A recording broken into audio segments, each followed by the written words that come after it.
আছে মোটামুটি, বেশি ভালো না খারাপও না, এখানে মোটামুটি সবারই মাছ আছে।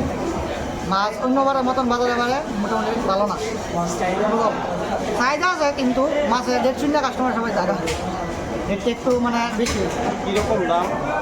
দাম তো নর্মাল দাম হয়, কাতলা কেজি ওজনের কেজি 200 জন 500 টাকা করে সবসময় যে রেট চলে। অন্য বছর বাজার ভালো না, কিন্তু এবার বাজার ভালো না, মাছের রেট বেশি কিন্তু পাইকারি রেট বেশি, কিন্তু আমরা ব্যস্ত পারতেছি না।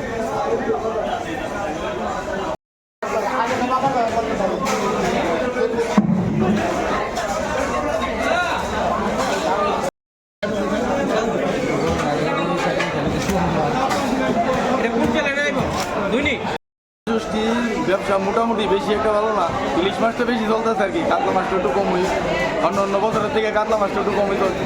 মাছের দামটা অন্য বছরের মতো নয়, দাম বেশি ডিফারেন্স না, সব জিনিসের দাম তো বেড়ে গেছে। মনে করেন কাতলা মাছ আজকে এটি 450 টাকা কেজি বিক্রি আছে, আর কাটা আমরা 550 টাকা 600 টাকা বেচতেছি আর কি, এটাই চলছে আর কি। অন্যান্য বছর কীরকম হতো? এরকম হয় বাজার, অন্য বছর একটু বাজারটা ভালো থাকতো, এবার বাজারটা একটু খারাপ আর কি।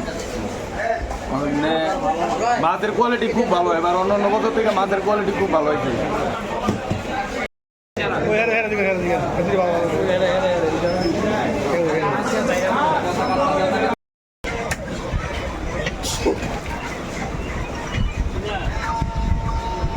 শুধু জামা উঠছে, কেউ বললো কাজে বাজার খুব খারাপ, অন্যবার তুলনা। বাজারে মল মাছ পেয়েছে এবার হিসাবে, এই তুলনা অন্যবার তুলনা অনেক খারাপ। দেশি 600 টাকা করে বিক্রি করছি, আর ব্রয়লার 1 টাকা।